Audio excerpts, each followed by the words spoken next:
Hello friends, ಎಲ್ಲರಿಗೂ ನಮಸ್ಕಾರ. ಬ್ರಹ್ಮಕಮಲಂ ಹೂವು ಸ್ಟಾರ್ಟ್ ಆಗಿರೋದು first day. Second day Badrinath ಸ್ವಾಮಿಗೆ ತುಂಬ ಇಷ್ಟವಾಗಿದ್ದ ಬ್ರಹ್ಮಕಮಲಂ ಹೂವು.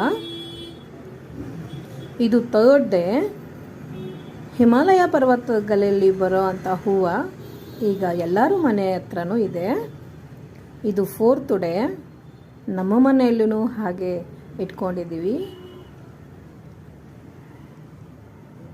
ಇದು ಫಿಫ್ತ್ ಡೇ.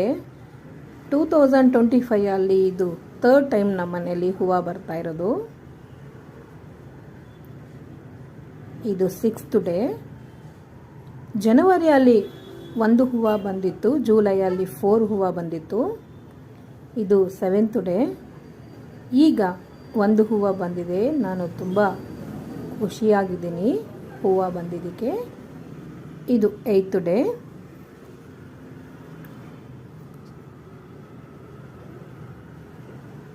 ನೈನ್ತ್ ಡೇ ನೋಡಿ, ಸ್ವಲ್ಪ ಬೆಂಡಾಗಿದೆ, ವೆಯ್ಟ್ ಆಗ್ತಾ ಇತ್ತಲ್ಲ ಅದಕ್ಕೆ. 9th ಡೇಗೆ ಸ್ವಲ್ಪ ಬೆಂಡಾಯಿತು ಕೆಳಗಡೆಗೆ.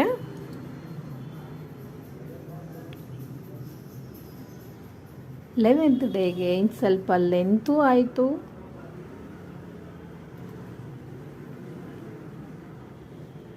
12th ಡೇಗೆ ನೋಡಿ ಎಷ್ಟು ಚೆನ್ನಾಗಿದೆ. ವರ್ಷಕ್ಕೆ ಒಮ್ಮೆ ಮಾತ್ರ ಬರುತ್ತೆ ಅಂಥದ್ದು ನಮ್ಮ ಮನೆಯಲ್ಲಿ ಥರ್ಡ್ ಟೈಮ್ ಬಂದಿದೆ. ಇದು 13th ಡೇ. 14th ಡೇ ನೋಡಿ ಎಷ್ಟು ಚೆನ್ನಾಗಾಯಿತು.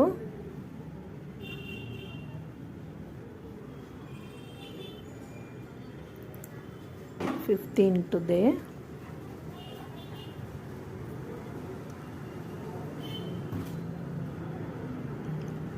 16th morning. ಇದು ನೋಡಿ ಈ ಥರ ಇದೆ, ಚೆನ್ನಾಗೇ ಇತ್ತು. ಸಾಯಂಕಾಲ ಬರುತ್ತೆ ಅಂತ ಅಂದ್ಕೊಂಡೆ, ಅದೇ ರೀತಿ 11:30ಗೆ ಸ್ಟಾರ್ಟ್ ಆಯಿತು ನೈಟ್ಗೆ. ನೋಡಿ ಎಷ್ಟು ಚೆನ್ನಾಗಿದೆ, ತುಂಬ ಖುಷಿ ಆಯಿತು. ಪೂಜೆ ಮಾಡೋಣ, ಅರಿಶಿನ ಕುಂಕುಮವನ್ನೇ ಹಚ್ಚೋಣ.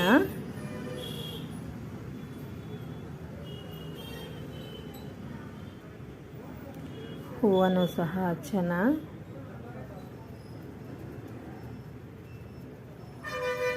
ಅಗರಬತ್ತಿ ಧೂಪವನ್ನೇ ಮಾಡಬೇಕು. ಪೂಜೆ ಮಾಡಿದ್ರೆ ತುಂಬ ಒಳ್ಳೆಯದು.